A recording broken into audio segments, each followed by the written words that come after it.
أعوذ بالله من الشيطان الرجيم. فضل الله بسم الله الرحمن الرحيم. الحمد لله رب العالمين، والصلاة والسلام على سيدنا وطبيبنا حبيب إله العالمين أبي القاسم محمد. اللهم صل على وعلى آله الطيبين الطاهرين وأصحابه المنتجبين وعلى جميع أنبياء الله المرسلين. يقول الله سبحانه وتعالى: أعوذ بالله من الشيطان الرجيم.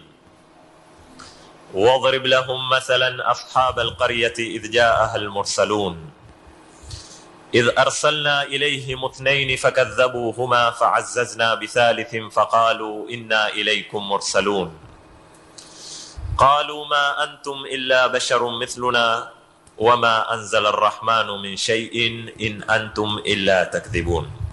صدق الله العلي العظيم. Ndugu zangu Waislamu, juma lililopita tulikuwa tumeanza na kifungu cha pili au juzu ya pili katika suratu Yasin kama tulivyoeleza, ambazo ni aya kutoka 13 mpaka 32.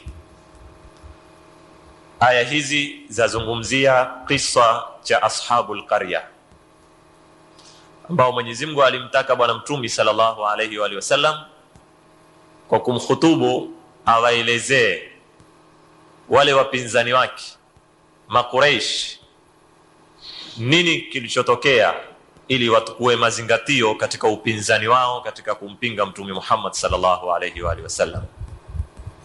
Akawa aambiwa Mtume, wadhrib lahum mathala, wapigie wao mfano wa watu gani? Ashabal qarya idh jaahal mursalun, wakati walipoiliwa na mitume kulikuwa namna gani? Sasa kabla ya kuingia katika maelezo ya watu hawa na mitume wao kulikuwa nini, tulinena katika kuzifasiri au katika kuifasiri aya hii ya kwanza, wadhrib lahum mathalan ashabal qarya idh jaahal mursalun, kwamba sisi tukabiliwa na masuala mawili. Suala la kwanza ni mahiya hadhihi alqarya, ni kipi hiki kitongoji ama hunumui. Kama tulivyoeleza, qarya katika Qur'ani mara nyingine pia hukusudiwa mui. Kisha ni nani hao mitumi walopekwa kwenye hicho kitongoji au hunumui? Juma lililopita nilijibu suala la kwanza kwamba vingi sana katika wanazuoni wa tafsiri wamefasiri kwamba kijiji kama hiki ni Antakia, ni mui wa Antakia, na nikaueleza juma lililopita mui hunu ulikuwa pande za Sham na uliasisiwa kwa muda mrefu kabla ya kuzaliwa Nabii Allah Isa, mpaka ukaja ukaftahiwa na Waislamu kipindi cha khalifa wa pili chini ya jeshi la uongozi wa Abu Ubaida. Kisha mui kama hunu ukaingia chini ya ukoloni wa Faransa. Kisha wakati kulipotoka wakoloni kwenye mii ya Waislamu, wa Faransa wakautukua wakautia katika Turkia, kwa sababu walikataa uingie upande hunu kwa kuwa vingi waliokuweko katika mui kama hunu ni Wakristo. Kwa hivyo wakaona kuwahifadhi afadhali wa watupe Uturuki kama kuwawata chini ya Syria, ambao ni mui uko karibu na mii ya Syria kama Halab na kwingine. Ukirudi katika jiografia kwenye mepu utaiona mambo kama haya. Hili suala tulilijibu juma lililopita. Suala la pili ndio tulilobakisha kabla ya kwenda kwenye aya nyingine, ni manhum haula'i rusul, ni nani hawa mitumi alowapeka Mwenyezi Mungu. Tumeambiwa wadhrib lahum mathalan ashabal qarya, tumeelewa ni nani watu wa Mui na watu wa Antakia. Idh jaahal mursalun, hawa mitumi walotumilizwa katika kijiji kama hiki au katika Mui wa Antakia, ikisihi kwamba ni Mui wa Antakia, kuna mvutano kati ya wanazuoni wa tafsiri sampuli mbili. Mvutano wa kwanza ni kwamba hawa ni mitumi wa Mwenyezi Mungu Subhanahu wa Ta'ala au ni tumi wa Nabii Allah Isa. Uko mvutano kama huu na mjadala kwamba hawa walikuwa ni mitumi waliotumilizwa na Mwenyezi Mungu kama namna tuliwao maana ya mitumi, au hawa ni wanafundi na wafuasi wa Nabii Allah Isa wakati Nabii Allah Isa alipokuwa atuma watu wake kwa da'wa katika miji mbalimbali, aliwatuma sehemu za Antakia. Kwa hivyo watakuwa ni tumi wa Nabii Allah Isa, si mitumi kwa maana ya utumi tuelewao sisi. Hunu ni mvutano uko. Kisha wale walonena ni mitumi, wale walonena ni tumi wa Nabii Allah Isa, maina yao pia kuna mjadala ni nani na nani. Wengine wamenena kwamba kama itakavyokuwa mbele, Mwenyezi Mungu alipeka wawili kwanza, idh arsalna ilayhim ithnaini, peka wawili. Walipopata dharubu, wengine wanena hata walifungwa, wale walitoa majela, fa'azzazna bithalith, akaongezwa watatu. Wanena wale wapili, wale wawili, mmoja alikiamkuliwa Shamun na mmoja alikiamkuliwa Yohana, baadhi ya mufassirina. Watatu walopekwa alikuwa akiamkuliwa Polisi. Haya ni maina yametajwa. Wengine wanena la, maina sio hayo, mmoja alikuwa ni Sadiq na Saduq, sijui kama tutakavyokuja kuona mbele, lakini ni ikhtilaf ziko kati ya nini ya wanazuoni. Sasa wakati tunapouliza suala ni man hum haula'i rusul, kwanza ni lazima tubaini msimamo wetu, walikuwa ni mitumi wa Mwenyezi Mungu au ni tumi wa Nabii Allah Isa. Baadhi ya wanazuoni wamenena hawa walikuwa si mitumi, ni tumi wa Nabii Allah Isa. Wengine wamenena la, ni mitumi. Na hawa walionena kwamba hawa ni mitumi wametoa dalili zifuatazo kuthibitisha kwamba hawa ni mitumi. Mmoja akiwa ni Sheikh Muhammad Jawad Mughniya, anena kilma cha mursalin, neno la mursalin mara nyingi likitumiwa moja kwa moja lafahamika ni nani, ni mitumi, kama alivyotumia Mwenyezi Mungu kwamba wadhrib lahum mathalan ashab alqarya idh jaaha almursalun. Katika lugha ya Qur'ani mara nyingi likitumiwa neno la mursal moja kwa moja yafahamika ni mtumi kwanza. Kisha neno hili limetegemezwa moja kwa moja kwa Mwenyezi Mungu. Mwenyezi Mungu amenena idh arsalna, tulipotumiliza. Kwa hivyo ni tumi kwanza, neno la mursal laonesha utumi, kisha limetegemezwa kwa nani? Kwa Mwenyezi Mungu. Mwenyezi Mungu ametegemeza kilma cha kutumiliza kwake yeye, kanena idh arsalna, tulipotumiliza. Kwa hivyo aliyetumilizwa na Mungu ni mtumi. Kama walikuwa ni watu wanatumwa na Nabii Allah Isa, Mwenyezi Mungu akatwambia idh arsala Isa, Nabii Allah Isa alipotumiliza. Kitendo cha kutumiliza hakikutegemezwa kwa Nabii Allah Isa, bali kimetegemezwa kwa nani? Kwa Mwenyezi Mungu Subhanahu wa Ta'ala. Hii ni dalili ya kwanza, ina mkusanyiko wa vitu viwili. Kwanza neno la mursal lafahamika mitumi mara nyingi. Pili, kutilia nguvu limetegemezwa kwa nani? Kile kitendo cha kutumiliza kimetegemezwa kwa Mwenyezi Mungu Subhanahu wa Ta'ala. Kisha dalili ya pili ya kuthibitisha hawa ni mitumi na si wanafundi wa Nabii Allah Isa ni yale majibu tutakao kuyasoma mbele yalotoka kwa watu wa Antakia au ashabul qarya kuwajibu hawa mitumi. Mwenyezi Mungu alitwambia qalu ma antum illa basharun mithluna wama anzala arrahmanu min shay'in in antum illa takdhibun.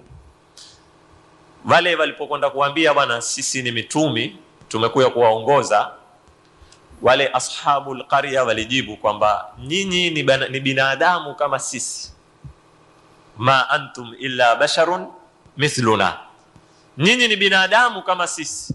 Wama anzala arrahmanu min shay, na Mwenyezi Mungu hakuteremsha kitu chochote. In antum illa takdhibun, hamkuwa nyinyi isipokuwa ni warongo.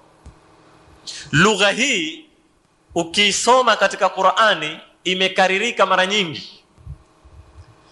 Kila wapinzani wa mitumi wametumia lugha hii kuwaambia mitumi wao. Hii ni hoja ya kwamba nyinyi ni kama sisi, nyinyi ni binadamu kama sisi. Kwa hivyo ni lugha ambayo walikuwa hawaambiwi watu wa kawaida, walikuwa waambiwa nani? Mitumi. Nitawapa mifano Nabii Allah Nuh, mitumi kadha wa kadha walipokenda kuwaongoza umma wao walikijibiwa ma antum illa basharun mithluna. Haya majibu pia yachangia kuonesha kwamba hawa walikuwa ni nani? Ni mitumi, kwa sababu Qur'ani kila mahala imezipotunakilia majibu sampuli hii huwa anaojibiwa ni nani? Ni mitumi wa Mwenyezi Mungu Subhanahu wa Ta'ala. Kwa hivyo kwa dalili hizi mbili, wale wanaonena kwamba hawa ni mitumi si tumi wa Nabii Allah Isa wamezitoa na wameshika msimamo kama hono. Ingawa wale nao ni tumi hawa wa Nabii Allah Isa, na wao wamejaribu kujitetea, wamanena hakuna tatizo Mwenyezi Mungu akiwa atategemeza kilma cha kutumiliza kwa nafsi yake, kwa sababu alotumwa na Isa ametumwa na Mungu. Natija alotumwa na Isa ametumwa na nani? Na Mungu. Tukitaka kupiga mfano, leo tutukue baba anamwonena kwamba ile hadithi ya manzila, ama tarda an takuna minni bimanzilati Haruna min Musa, ya kijana chake nifanyia kazi kadhaa, na yule naye akatuma wafanyikazi watini, huwa amri ile yatoka kwa baba, japokuwa imepitia kwa nani? Kwa kijana katikati. Kwa hivyo ikiwa Mwenyezi Mungu amemwamrisha mtumi yoyote na mtumi akaamrisha wafuasi wake, ile amri inayotoka kwa mtumi kwenda kwa wafuasi wake pia husihi kuambiwa ni amri yatoka kwa nani? Kwa Mwenyezi Mungu Subhanahu wa Ta'ala. Hususa tukiangalia yale maneno tunaoambiwa kama kwa Mtume Muhammad, wama yantiqu anil hawa in huwa illa wahyun yuha. Kwa ufupi, zitu kama hizi sipendi kuzishughulikia sana, kwa sababu hazina natija kiasi kikubwa. Kama juma nililowaambia, ta Sheikh Muhammad Jawad Mughnia apinga kupoteza wakati katika mijadala kama hii. Ni mitumi wa Nabii Allah Isa, kijiji kilikuwa ni Antakia, si Antakia, ibra, mazingatio, madarasa, masomo ambayo kwamba sisi tunahitajika tuyasome katika hichi kiswa, hayana alaka na kuyayua maina, hayana alaka na kuyua mui ni upi, hayana alaka ya kuyua hawa walikuwa ni mitumi au walikuwa ni tumi wa Nabii Allah Isa. Awe atakao kuwa mazingatio ni kwamba ni watu wamepekwa na Mungu na wamepekwa na ujumbe na wakapingwa, na kulikuwa nini baada ya kupingwa. Kwa hivyo maina hayatuchangii kitu chochote kiasi kikubwa. Ni mjadala ambao kwamba nimependa tukueleza uko katika tafsiri na kama kujielimisha kiasi fulani, lakini ni mambo hayana natija kiasi hivyo. Wadrib lahum mathalan ashab alqaryati idh jaaha almursalun. Mwenyezi Mungu amwambia bwana mtumi, wapigie wao hao Makureshi, hao watu wako wanaokupinga, wapigie mfano wa watu wa kitongoji walipoeliwa na mitumi. Hii aya ya kwanza ya 13 ya kwanza katika hii juzu ya pili imetupa kiswa chote kwa ijmali, kwa jumla, kwamba kuna watu katika mui Mwenyezi Mungu alipeka mitumi. Vipi alikuwa?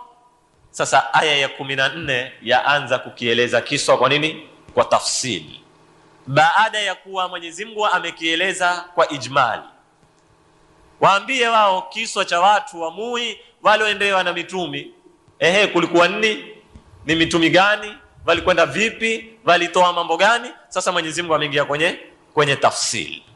Ndio awaambia idh arsalna ilayhim ithnain fakadhabuhuma fa'azzazna bithalithin faqalu inna ilaykum mursalun. Kiswa cha anza sasa kwa tafsili.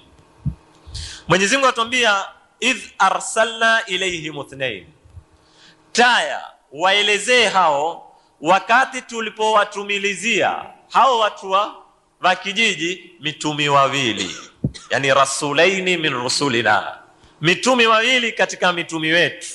Kama nilivyowaambia, maina wamekhtalifiana, wenye kunena ni Shamuuni na Yohana, wenye kunena ni Sadiq na Saduq, hayatuhusu hawa. Fakadhabuhuma, walikwenda wale mitumi wawili. Wenye zitabu za tafsiri wameeleza kwa urefu, lakini haziaminiki hizi swahizi kiasi fulani, zina kama sampuli ya Israiliyat, ni ziswa za kupokewa kwa wanazuoni wa Kiyahudi. Kwa hivyo hatozitia akilini sana. Kwa ufupi, Qur'ani yatuelezea walipekwa, wakenda hawa wakajitangaza kwamba wao ni nani? Ni mitumi, kama inavyotuambia faqalu inna ilaikum mursalun, sisi tumetumilizwa kutoka kwa Mwenyezi Mungu Subhanahu wa Ta'ala kwenu nyinyi kuya kuwaongoza. Fakadhabuhuma, wakawafanya nini? Wakawakanusha, wakakataa watu wa Mui. Bali baadhi ya mufassirina wasema kama anavyopokewa Ibn Abbas, dharabuhuma wasajanuhuma, waliwapiga na wakawafunga jela, kwa sababu ule mfalume aliokuweko kwenye kijiji kama kile na kijiji chote kama itakavyokueleweka mbele, walikuwa watu waabudu masanamu, ni wathaniyin. Hawa walipongia wakajitangaza, wakajaribu kuonesha baadhi ya miujiza kama wanavyoeleza baadhi ya mufassirina, wakajaribu kupoza maradhi yasiokuwa na dawa, tongo, kama miujiza ya Nabii Allah Isa alayhi salam. Wakajaribu kuonesha miujiza, yakaita fujo yale mambo kwenye ule Mui. Habari zikasikilia kwa mfalume na watawala, wakaona sasa hawa wameuweta mchafuko, wakaamrishwa wapijwe kama anavyonena Ibn Abbas, na wakafungwa. Hii ndio ikawa namna walivyopokewa katika kile kijiji. idh arsalna ilayhim ithnaini fakadhabuhuma fa'azzazna bithalithin faqalu inna ilaykum mursalun. Wakawaambia wale mitumi wawili, wakawaambia watu wa kitongoji kwamba sisi ni mitumi. Sasa angalia kiswa, tusikisahau kimeetwa kwa sababu gani, tusitukuliwe na kiswa tukapumbaa. Huku nyuma kwenye aya 12 za Yasin zilianza hivi: Yasin wal Qur'anil Hakim innaka laminal mursalina ala siratin mustaqim tanzilal azizil, mpaka mwisho wa aya. Yasin imeanza hivi, imeapa kwa Qur'ani, kisha ikimwambia mtumi wewe ni katika walotumilizwa, laminal mursalin. Angalia hii innaka laminal mursalin, hapa faqalu inna ilaikum mursalun. Vile vile alivyoambiwa mtumi innaka laminal mursalin, hawa pia walikwenda wakanena faqalu inna ilaikum mursalun. Kwa hivyo kisa cha fanana na yale aliyompata mtumi, na ndio kikaetwa kama kuliwazwa mtumi, kama nilivyowaambia juma lililopita, na kuonywa hawa wanaompinga. Kisha ukurasa wa pili, mtumi alipingwa, ndio wale watu Mwenyezi Mungu akamwambia wasawauna alaihim aandhartahum am lam tundhirhum la yu'minun, wale ambao kwamba walimkataa mtumi. Hapa pia kumekuya mambo hayo. Mwenyezi Mungu atuambia fakadhabuhuma. Kwa hivyo aoneshwa bwana mtumi kwamba kama wewe ulivyokwenda kwa umma wako Maka, ambao ni Ummul Qura, ndio mama wa vijiji, ukajitangaza kwamba wewe ni nani? Ni mtumi, innaka laminal mursalin, na ukakataliwa na ukakanushwa na ukasumbuliwa na wafuasi wako wakapijwa. Vile vile ashabul qarya walikwenda faqalu inna ilaikum mursalun, jawabu ikawa nini? Fakadhabuhuma, bali kafungwa jela. Sasa Mwenyezi Mungu Subhanahu wa Ta'ala baada ya kutuambia kwamba hawa idh arsalna ilayhim ithnaini fakadhabuhuma, wakakanushwa, hii aya haikupangika, imetangulizwa, lakini ni kwamba idh arsalna ilayhim ithnain, walipokwenda walena inna ilaykum mursalun, fakadhabuhuma, wakawakanusha, wakawapiga, wakawafunga, fa'azzazna bithalithin. Sasa akaongezwa watatu.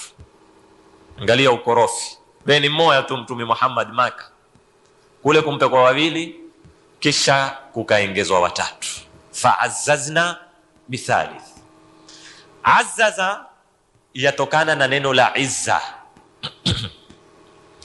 Neno la izza la maanisha nguvu na kinga. Neno la izza la maanisha nguvu na kinga. Kwa hivyo fa'azzazna bithalithin, tukawapa nguvu, tukawaongezea nguvu wale mitume wawili, tukaongeza wangapi? Watatu. Fa'azzazna bithalithin, na yeye akaungana na wao kwenda kulitangaza lile la nani? La Mwenyezi Mungu Subhanahu wa Ta'ala. Hapa kama nilivyoahidi, hiki kisa tutakuwa tukisoma na huku tukitukua faida. Neno hili fa'azzazna bithalith la tukumbusha sunna, au mara nyingi Mwenyezi Mungu anavyoapa misaada mitume wake katika kutaka kuijenga haki wakati wakipatikana na dharba. Mara nyingine huwa ni yeye, mara nyingine mtume mwenyewe huomba msaada, huomba aongezewe mtume wa pili. Kama ukirudi katika kisa cha Nabii Allah Musa alayhi salam, Nabii Allah Musa alipotumilizwa na akaambiwa toka wende kwa Firaun ukafikishe sasa ujumbe wa Mungu, wewe ni mtume. Firaun tumuyuas, Firaun ilikuwa ni mtawala wa kidikteta bopari kiasi kikubwa, ambao watu walikuwa hawasubutu kusimama kumwambia kitu. Firaun ni ule ambao walisikia hadi akawadai ni Mungu yeye, tena si Mungu wa kawaida, yeye ni Mungu mkuu zaidi. Ana rabbukumul a'la, yani hata kukiwa kuna zimungu zitoto, mimi ndio wayulao zaidi. Vipi utatoka kwenda kumkabili kumwambia sasa kwamba wewe si Mungu tena? Nabii Allah Musa akaiona hii kazi ni mzito sana, na akaogopea kutofaulu dawa. Si kwamba kucha yeye, penda nifahamike vizuri, mitume hawachi. Hakucha kwamba yeye atakwenda kuuawa na Firaun, la, alikucha kwamba yeye aweza kushindwa kumkinaisha Firaun. Yani hofu yake ilikuwa ni kwa maslaha ya nini? Ya da'wa. Ndio akainua mikono yake akimwambia Mwenyezi Mungu, Rabbi shrah li sadri wa yassir li amri wahlul 'uqdatan min lisani.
yafqahu qawli waj'al li waziran min ahli Haruna akhi ishdud bihi azri.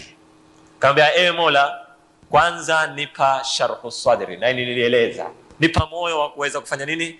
Kuangata, sababu haya mazito sasa. Rabbi shrah li sadri wa yassir li amri, na unisahilishie haya mambo yangu kwa sababu ni mambo mazito.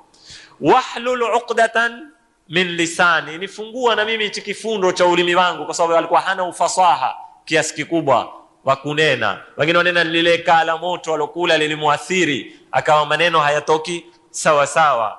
Kwa hivyo akawa ataka Mwenyezi Mungu ampe ufasaha wa kuzungumza ili apate kuathiri. Kisha akamwambia yafqahu qawli, ili wapate kufahamu maneno yangu. Waj'alli waziran min ahli, ya Rabbi nipa na mimi msaidizi. Yake mambo kwenda pweke ni tabu, haitofaulu hii dawa. Kwa hivyo akaomba nduye, waj'alli waziran min ahli, katika jamaa zangu nipa waziri. Haruna akhi, ambao ni Nabii Allah Harun naye mtumilize, fa arsilhu ma'i, mpe naye utumi, twende pamoja, tukiwa wawili tuweza kufanya kazi kubwa. Mwenyezi Mungu akamkubalia dua yake, akamwambia sanashuddu adhudak, kwa hivyo tutakupa nguvu. Ndio hiyo fa'azzazna bithalithin, ni mfano wa hiyo. Ndio utaona vile vile mambo haya aliyaomba bwana mtume sallallahu alayhi wa sallam. Kirudi katika tafsiri mpaka za ahli sunna utaipata habari kama hii. Wakati alipongia ule maskini katika msikiti, akawa aomba asipate mwenye kumpa, na Imam Ali akawa uko kwenye sala asali, akanyosha mkono wake akimshiria aye amtoe pete yake aitukue ule maskini. Ule akaya akaitukua ile pete ya Imam Ali alayhi salam. Mtume sallallahu alayhi wa sallam akainua mikono yake naye akamwambia Mwenyezi Mungu Subhanahu wa Ta'ala, ya Rabbi inna akhi Musa, ndugu yangu Musa alikuomba wewe, akakwambia Rabbi shrah li sadri wa yassir li amri, mpaka mwisho wa haya maneno, na wewe ukampa. Kwa hivyo na mimi nakuomba unipe msaidizi wangu ni huyo Ali. Taban hakuna utumi baada ya mtume Muhammad sallallahu alaihi wa sallam, lakini yale majukumu ya msaada ya kuisaidia kazi ya da'wa ndio alopoa al-Imam Ali alayhi salam. Na ndio ile hadithi mtume alipomwambia anta minni bimanzilati Haruna min Musa illa annahu la nabiyya ba'di, daraja yako wewe Ali kwangu mimi ni kama daraja ya Harun kwa Musa, isipokuwa tu hakuna utumi baada yangu. Bas wewe si mtumi, lakini kazi ya kunisaidia mimi kufikisha ujumbe, hiyo wewe ni majukumu ya kunisaidia mimi. Ndio makayana katika kufasiri suratu Inshirah, mambo haya nilieleza kwa urefu. Alam nashrah laka sadrak wa wada'na anka wizrak alladhi anqadha dhahrak. Yale aloomba Musa alipomwambia Rabbi shrah li sadri, Mwenyezi Mungu alimpa mtumi kabla hayaomba, alimwambia alam nashrah laka sadrak. Ule mzigo ambao kwamba uliomwemea Nabii Allah Musa, akataka msaidizi wa kuangata naye pamoja, akapoa kanena waj'alli wazira min ahli Haruna akhi. Mwenyezi Mungu amwambia wa wada'na anka wizrak, kwa sababu katika maana ya wizr ni mzigo mzito, na wazir ameamkuliwa ni wazir kwa sababu ni msaada wa kusaidia mzigo mzito. Dole wa wada'na anka wizrak, tukakupunguzia mzigo wako wakati tulipokupa Ali kama msaada wako, kama mkono wako wa kuendeleza masala ya da'wa. Na ndipo pale iliposhuka suratul Baraa. Suratul Baraa ilikuwa ni kwenda kukomeshwa makafiri, hakuna tena sasa kuingia Maka. Mtume sallallahu alayhi wasallam akampa khalifa wa kwanza Abu Bakar aifikishe. Kabla hayafika kule au imefika, Jibril ameshuka, amwambia bwana Mtume sallallahu alayhi wasallam ule alokwenda nayo sio anaotakikana na mbingu. Amwambia la yuballighu anka illa anta au rajulun minka, hawezi kukufanyia tablighi wewe, sio mkono wako wa pili wa kufikisha ujumbe wa Mungu, isipokuwa ni wewe mwenyewe au ni mtu anayetokamana na wewe. Ndio ule alomuomba Nabii Allah Musa, waj'alli waziran min ahli, sio min sahabati, si kwa masahaba wangu, ni lazima atoke katika nyumba ya nani? Ya bwana Mtume sallallahu alaihi wasallam, nyumba ya Mtume. Kwa hivyo Nabii Allah Harun Musa alipoomba msaada, aliomba atoke kwenye nyumba yake katika jamaa zake, ndio ikabidi arudishwe. Aliporudi khalifa wa kwanza akawa alalamika, auliza kuna kitu, kuna makosa? Tumekwambia hakuna makosa, bali Jibrili ameshuka amenambia la yuballighu anka illa anta au rajulun minka. Sasa kipande kama hiki cha tukumbusha mambo haya, fa'azzazna bithalithin, masala ya kuongezewa msaada mitume, masala ya kuwa mmoja hayawezi akatiwa wa pili, wawili hawayawezi akatiwa watatu. Kwa hivyo Mtume Muhammad sallallahu alaihi wasallam pia alikuwa ahitaji mwenye kumsaidia, lakini ilipokuwa utumi hakuna tena, ni mtumi wa kukhatimisha, kwa hivyo msaada wake ulikuwa ni wa uimamu.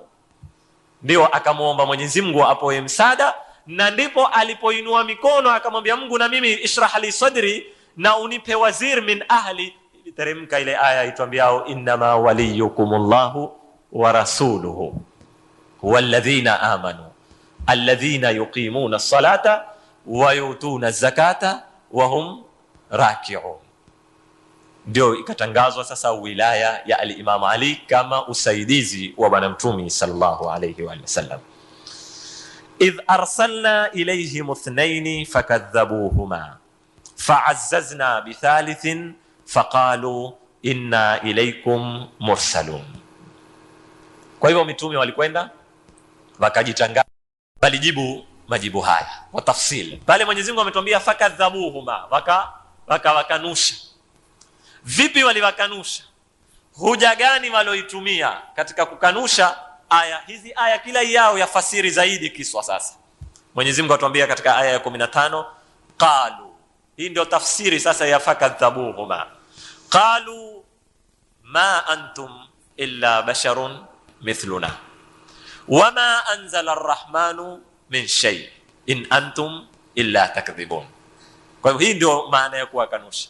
Waliwaambia nyinyi ni binadamu kama sisi. Qalu ma antum illa basharun mithluna wama anzala arrahmanu min shay, Mwenyezi Mungu hakuteremsha kitu chochote, in antum illa takdhibun. Kwa hivyo nyinyi warongo, tuteteni habari kama hizo. Hili ndio jawabu ya watu hawa. Sasa jawabu hii ndani yake itukuzie dalili. Hawakuwakanusha, walitoa dalili hapa, ikisihi tu ya mkue dalili. Aya kama hii tuweza kuigawanya sehemu mbili. Kuna dalili kisha natija. Dalili yao ni qalu ma antum illa basharun mithluna. Hii ndio dalili kama tutakavyokuieleza, ni dalili ambayo wameitumia vipi. Kisha ikisihi dalili yao zitakuja natija mbili. Ikiwa nyinyi kama sisi, ndio dalili yao. Natija ya kwanza itakuwa Mwenyezi Mungu hakuteremsha chochote, yani natija ya kwanza ni kukanusha sheria ya Mungu, wahi. Kisha natija ya pili ni kukanusha utumi, ndio ile in antum illa takdhibun. Sasa vata zitu hizi tuzichambue sasa yao kiasi fulani. Tuanze na dalili. Dalili yenyewe ni ma antum illa basharun mithluna, nyinyi ni binadamu kama sisi. Kabla ya kuieleza kwa urefu hii dalili, kwanza napenda muwe wastahimilivu, tutembeeni pamoja kwenye Qur'ani, tuangalie kwamba dalili hii imetumiwa na hawa tu. Utakuta kila umma haukupekewa utumi au mtumi isipokuwa katika kumkanusha ule mtumi ulikitumia dalili hii ya ma antum illa basharun mithluna. Bwana nyinyi kama sisi bwana, takuluna taama wa tamshuna fil aswaq. Kwa yewe mtumi bwana, keti hula pamoja bwana, sokoni utembewa pamoja, jasho kutoka na mimi unitoka, uoga sote huwa wachafu, ukikatwa utoka damu kama mimi. Ndio maana ya dalili kama hii. Kama alikuwa nyinyi ni watu mmetaguliwa na Mungu, mungelikuwa mtakikana mwe watu tofauti na sisi, mwe ni watu sampuli mbali. Lakini sisi tuwaona ungia choni kama sisi, hula ushikwa na maradhi, na nyinyi upijwa na homa mkaanguka kitandani. Vipi mambo kama haya? Ini kila umma haukupekewa mtumi isipokuwa katika kuwakanusha mitumi wao, bali kitumia dalili kama hii. Mfano, tukenda katika suratu Ibrahim aya ya 10 na ya 11 yanena qalat rusuluhum. Nyuma ukisoma kama utakurudia, kabla ya aya ya 10 Mwenyezi Mungu ameeleza mitumi kadhaa, Nuhu, Ibrahim, kadhaa amewatumiliza. Hizi ni jawabu sasa za wafuasi wao wote. Qalat rusuluhum afillahi shakkun, mitumi waliwaambia wale umma hao tulowaeleza nyuma, je, kuna shaka kwa Mungu? Fatiris samawati wal ardh, aliumba mbingu na ardhi. Yad'ukum liyaghfira lakum min dhunubikum, Mwenyezi Mungu awalingania nyinyi ili apate kuwasamehe madhambi yenu. Wa yuakhirakum ila ajalin musamma, na apate kuwabakisha nyinyi mpaka isikilie ajali yenu. Wakajibu nini? Qalu in antum illa basharun mithluna, hamkuwa nyinyi isipokuwa ni binadamu kama sisi. Turiduna an tasudduna amma kana ya'budu abauna, mumekuya mwataka kutukingiliza sisi, mwataka kutuzivilia na yale au wale walokuwa mababa zetu wakiabudu. Kwa nini mwataka kutupokonya zitu kama hizi? Fatuna bisultanin mubin, kwa hivyo ikiwa nyinyi mitumi kweli, tueteeni dalili iliyo wazi.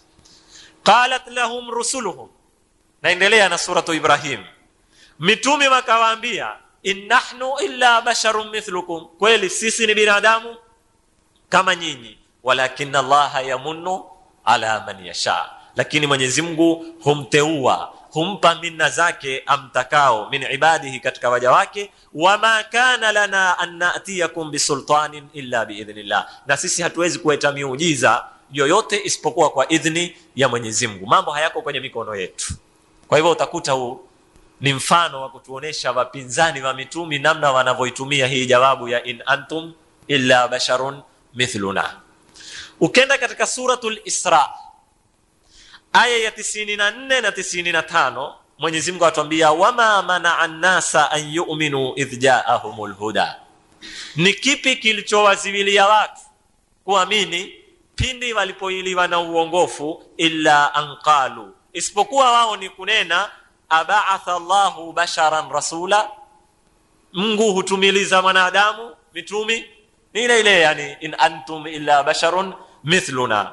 Qul law kana fil ard malaika, Mungu awajibu, lau kulikuwa katika ardhi kuna malaika huishi na nyinyi, huoana nao na mkawa matembea nao, wafanya mitingi na wao, malala na wao. Qul law kana fil ardi malaikatun yamshuna mutmainnin, kama na wao walikuwa kwenda sokoni na nini, basi tungelitumiliza la nazalna alaihim minas samai malakan rasula, tungeliwaletea basi malaika akiwa ni mtume. Lakini malaika hawezi kuelewana na wanadamu, kiongozi ni lazima awe aishi na wafuasi. Malaika si kiumbe amezoumbwa katika sampuli zetu za kuishi na sisi. Tukenda katika mwisho bila ya kuwachokesha, ni nyingi hizi aya. Ukenda katika suratul Mu'minun aya ya 24 utapata majibu kama haya. وقال الملأ من الذين كفروا من قومه ما هذا إلا بشر مثلكم. جوابني هنا ما هذا إلا بشر مثلكم يريد أن يتفضل عليكم ولو شاء الله لأنزل ملائكة ما سمعنا بهذا في آبائنا الأولين. لنا wao binadamu kama nyinyi, na lao Mungu alikuwa ataka kweli kutuongoza angeita malaika, kwa sababu hawa hawana fadhila yoyote, wataka tu kujidai kwamba wao ni bora. Kisha sisi hatukusikia habari hizi kwa mababa zetu, kwani walikuwa hawajui wao?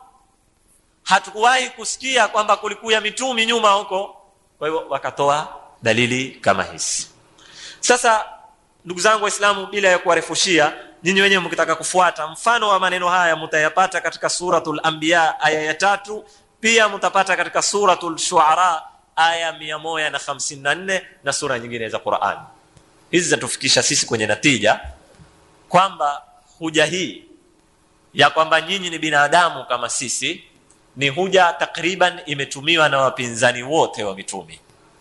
Wakati wakikabiliwa na mitumi walikitoa hoja kama hii kwamba nyinyi ni binadamu kama sisi, na ikiwa kwatakikana kuwe mtumi basi naye malaika, lakini hatuwezi kukubali mtumi ambaye ni kama sisi. Pengine mpaka sasa mwaweza kuwapita kwenye fikra yenu kwamba hii dalili ni sahali, au ni maneno gani haya? mkayatukulia pengine maweza kuyajibu namna moja, lakini ukweli wa mambo, hii ni dalili ambayo kwamba kimsingi, sisemi kwamba mimi naikubali hii dalili, lakini ni dalili sharti tuionyeshe uzito wake na vipi tutaijibu.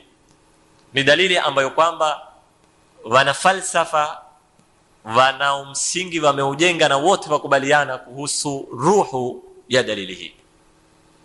Kuna kaida wayamkuwa sampuli hini, hukmu al-amthali fima yajuzu wa ma la yajuzu wahid. Hukmu ya zitu zinaofanana katika yanayofaa na yasiyofaa ni moja. Hii ni kaida ambayo haina mjadala, ya kubaliwa katika falsafa. Tukitaka kuieta karibu katika fikra zetu, nini maana yake? Ikiwa una kibao cha mbamba kofi, kikavu, na upande wa pili una kibao cha mbamba kofi kikavu, kwa ibara fupi, kibao hiki chafanana na hiki na hakuna tofauti, ni lazima hukumu za zibao ziwili ile ni moja. Ikiwa hiki cha kubali kuchomeka na hiki lazima kikubali kuchomeka. Ikiwa hiki cha vundika, lazima na hiki kikubali kuvundika, kwa sababu zitu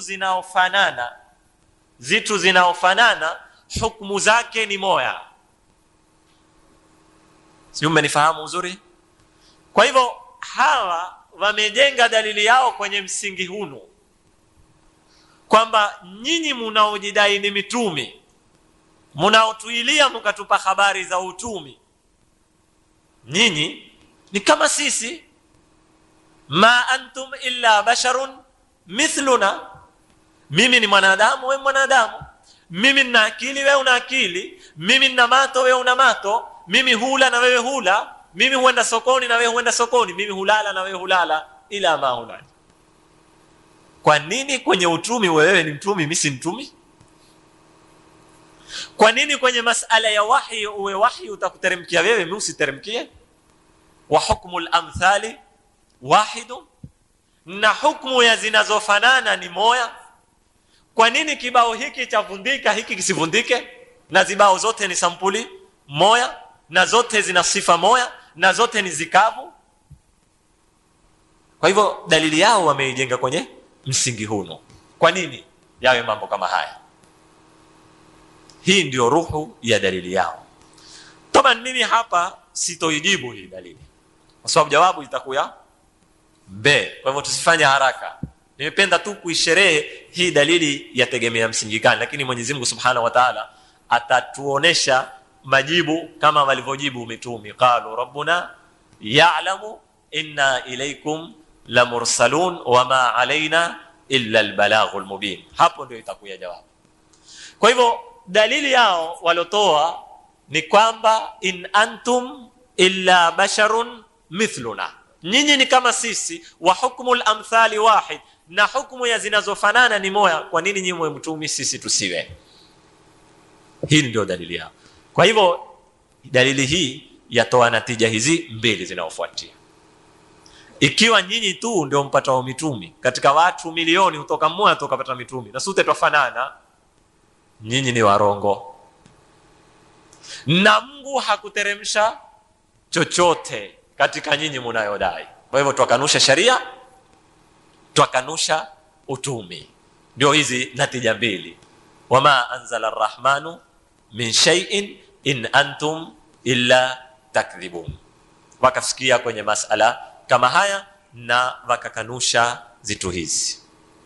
Hapa kuna suala kidogo katika kumaliza hizi aya. Inshallah juma litakalokuja ndio tutangia katika jawabu. Ni hili neno la Rahman. Tumeona katika hii dalili yao na natija, ma antum illa basharun mithluna wama anzala arrahmanu min shay'in in antum illa takdhibun. Hawa walikuwa hawaamini Mungu pengine. Ilikuwaje wakawa katika majibu yao wakanena wama anzala arrahman? Na kwa nini kukataguliwa sifa ya Rahman? Kuna jawabu kadhaa wamezitoa mufassirina.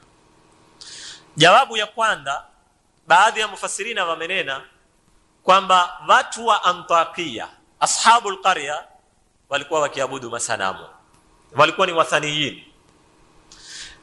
Na watu wanaoabudu masanamu kama makureishi wa Maka hawakanushi Mungu wala hawakatai Mungu, wakubali kwamba kuna Mungu na wakubali sifa fulani za Mungu kama Khaliq, kwamba Mungu ndio aumbao, kama Rahman wakubali.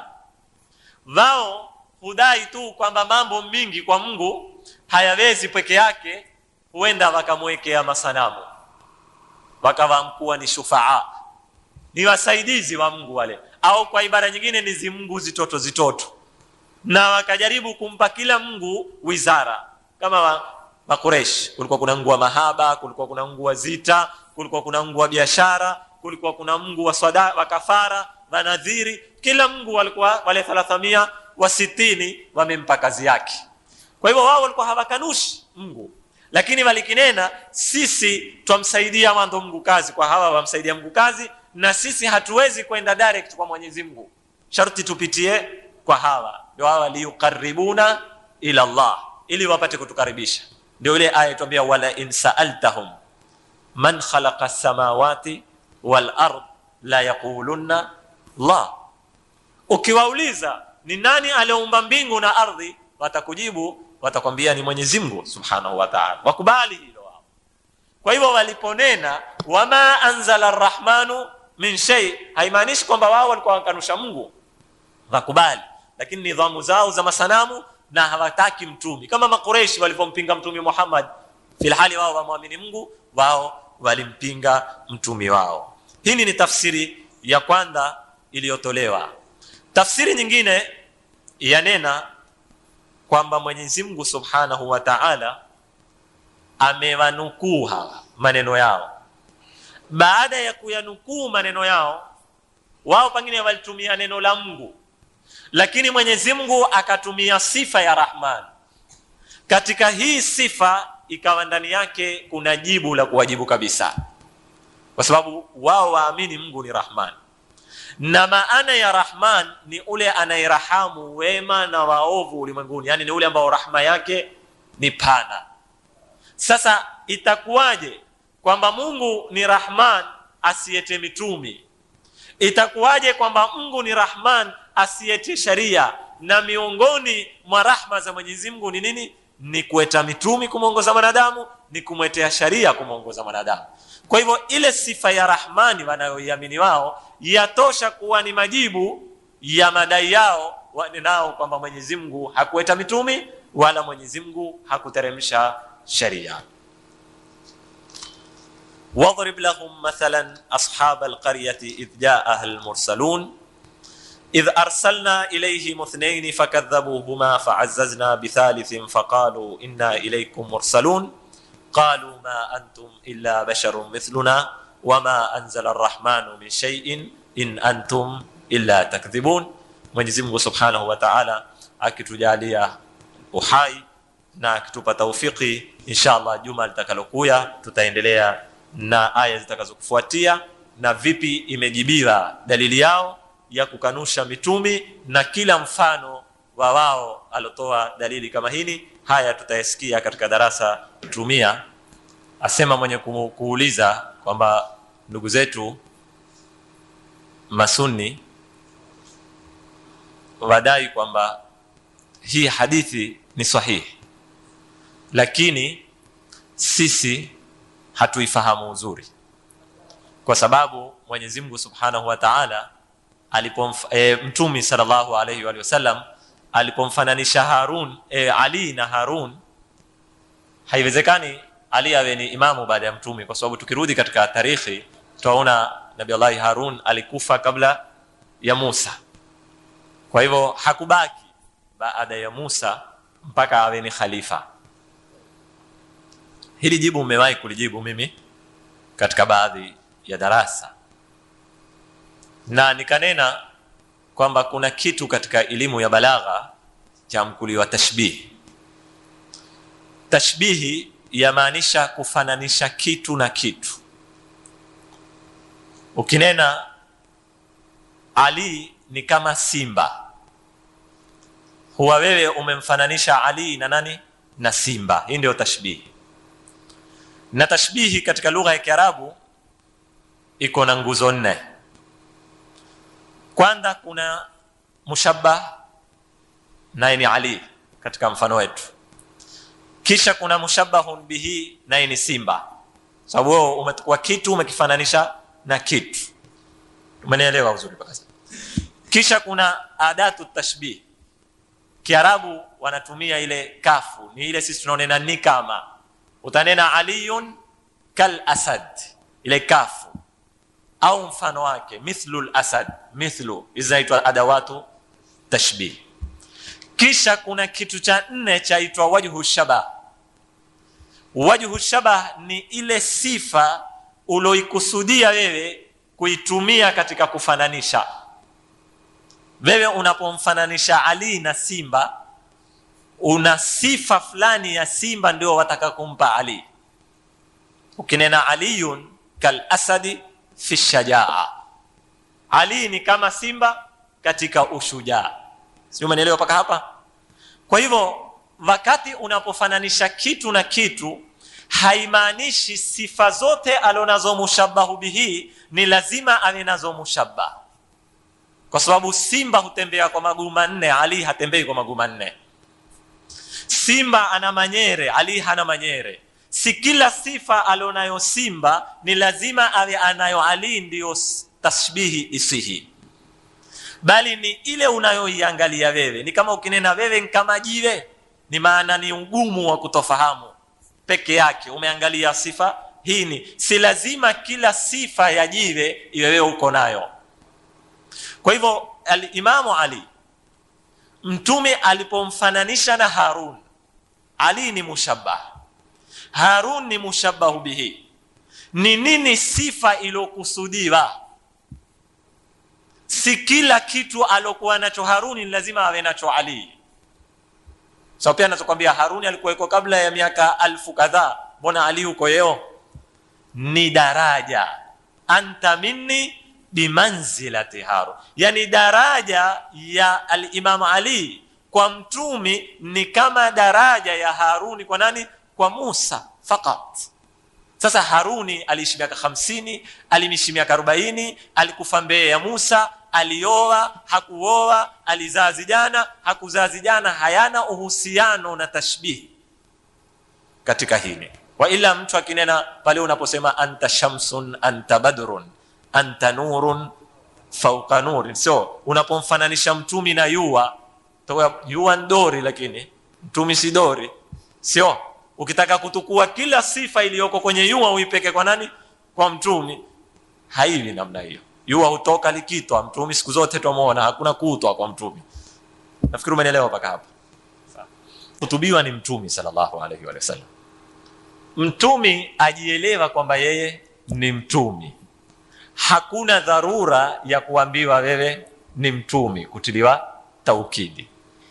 Lakini yaweza kuwa kuna hikma ya kuhutubiwa Mtume, kwamba kama itakavyokuja kwenye aya hizi tutazifanyia mukarana. Utumi wako hauko kwenye kukubaliwa na watu, tumefahamiana, uko kwenye kukubaliwa na nani? Na Mungu. Na mimi nakwambia innaka la minal mursalin. Wao wakukubali wasikukubali hawaathiri. Ni kama hawa watanena qalu rabbuna ya'lamu inna ilaykum mursalun wama alaina illa albalaghul mubin. Mkubali msikubali. Sasa ile hikma ya kutiliwa mkazo kukhatubiwa bwana Mtume ni kufahamishwa kwamba utumi wako wewe usikutie dhiki kukubali na kutokubali. Hawa sio wao wanaokupa utumi wala wanao kupokonya utumi. Kwa hivyo si masala ya kwamba Mtume apoa habari ambayo kwamba yeye haiyo.